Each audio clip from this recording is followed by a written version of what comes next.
திமுக துணையோடு ஆட்சி அமைக்கிறதுக்கு முயற்சி செஞ்சாரு திரு எடப்பாடி.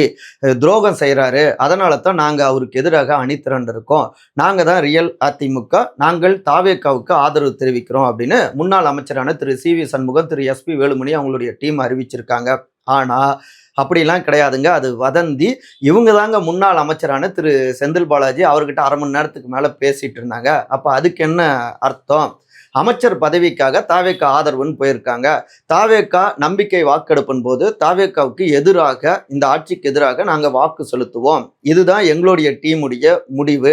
நாங்க தான் கட்சி, ஏற்கனவே 47 எம்எல்ஏக்களும் நாங்க தலைவர் வந்து, எங்க குழு தலைவர் வந்து முன்னாள் முதலமைச்சர் திரு எடப்பாடி பழனிசாமி அப்படின்னு குறிச்சிருக்கோம். அப்புறம் கொறடா திரு அக்ரி கிருஷ்ணமூர்த்தி மாஜி மினிஸ்டர் அப்படின்னு குறிப்பிட்டிருக்கோம். ஸோ நாங்க தான் ரியல் அதிமுக அப்படின்னு முன்னாள் அமைச்சரான திரு ஓஎஸ் மணியன் தெரிவிச்சிருக்காரு. ரெண்டு பேரும் மாறி மாறி அட்டாக் பண்ணிக்கிறாங்க.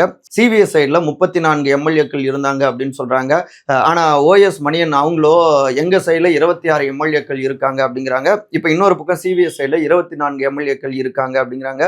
ரெண்டு பேரும் மாறி மாறி நம்பர் கேம் ஓடிக்கிட்டு இருக்குங்க. இதுல 2/3 பங்கு எம்எல்ஏக்கள் என்ன வாக்கு செலுத்துறாங்களோ அவர்கள் தான் ரியல் அதிமுக அப்படின்னு வருவதற்கு வாய்ப்பு இருக்கு.